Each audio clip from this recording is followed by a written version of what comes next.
Welcome to a little mini masterclass on hosting a Q&A session. I have a stool because usually Q&A sessions are the moment where a speaker is giving a keynote, they're all fired up. And in my case, if I'm giving a virtual or remote keynote, I'm usually standing up presenting, and then I've got a stool not this one, but I've got a stool in my studio that I pull over.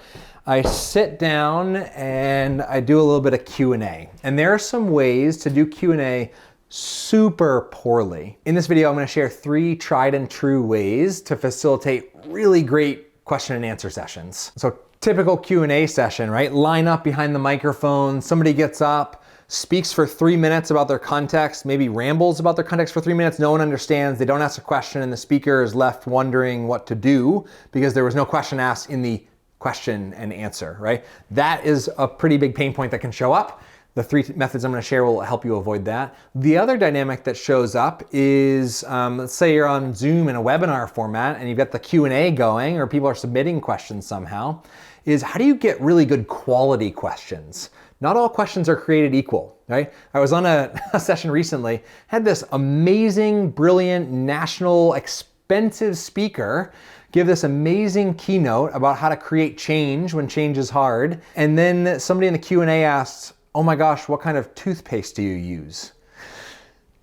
Funny, I don't know, maybe, but you've got this person with a whole bunch of wisdom there, or this panel with a whole bunch of wisdom. You want to make sure that that conversation matters and is really meaningful. So I'm a professional speaker. I get to give presentations to tens of thousands of people every single year. In about half of those presentations, I do Q&As, and I've learned ways to do them well and ways to do them not well. And in this video, like I said, I'm going to unpack 3 methods that kind of coach people, that kind of harvest people's collective curiosity, and that get a cohort together to articulate some questions. You're gonna love all 3 of them. By the end of this video, what's in my brain about how to host an amazing Q&A session will be in your brain. Let's get into it.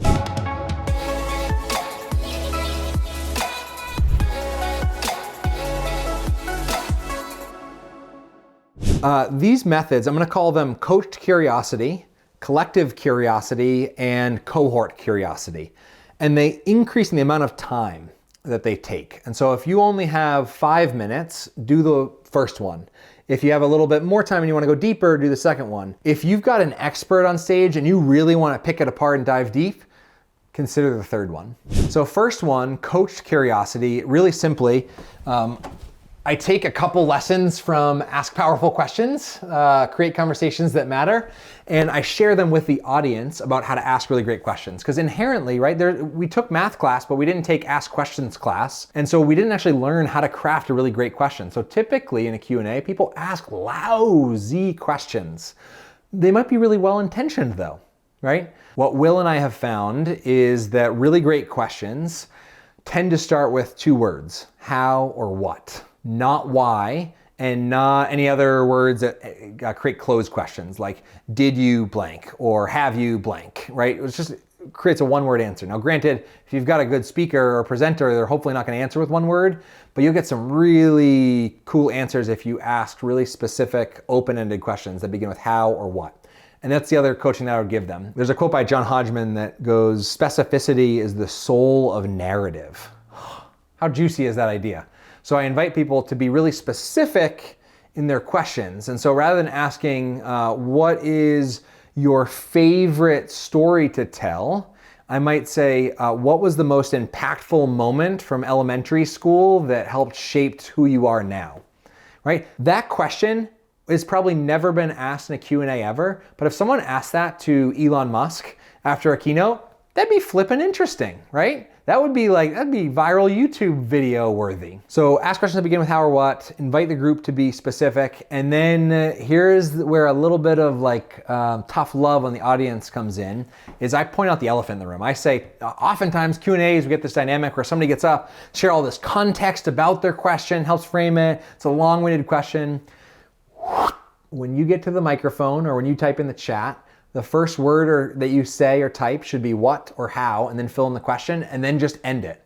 No context, nothing else, because we want to hear from this presenter or speaker. I might not say it like this, right? So I might frame it a little bit lighter, like we would love to hear as much as we can from Elon Musk. And so just ask your question super quick, will fill in the context gaps. Because remember, your question is for everybody, not just for you. And that's the last piece of coaching that I would offer, is inviting people to be others-centered in the types of questions they ask. The second method is collective curiosity. I actually love doing this one virtually even more than in person. There are ways to do it in person, but I'm just gonna describe virtually, and you can adapt to in person though, because it works so well on Zoom. It can happen so quickly. And this really simply, I use the caps lock button. So I invite people, the entire group. So let's say I was just giving a keynote last week, 300 leaders and educators. We kind of blew open our minds a little bit in 60 minutes.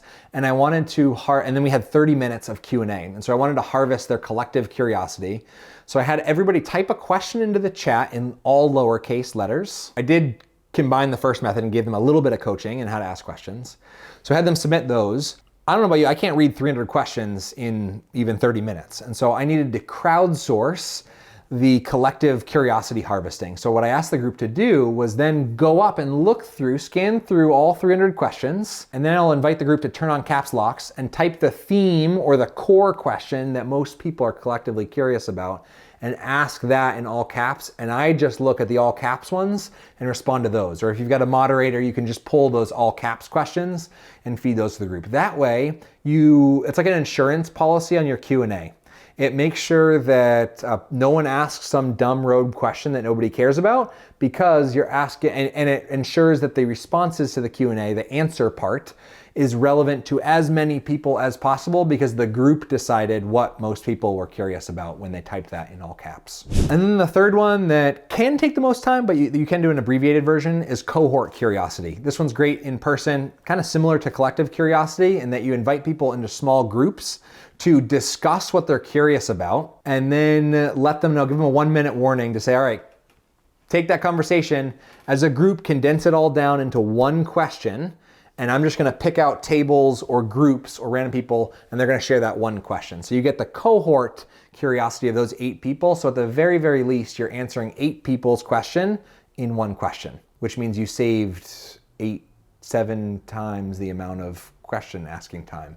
So you're welcome. The length of this video, you just saved your entire audience in Q&A if you run this. Hope this was useful. I get to do this kind of stuff for a living. I love it. Feel free to check out links to lots of resources in the description, but really, thanks for your time in cyberspace. Happy to be connected here. Subscribe if you want to go on another date. Have an awesome day.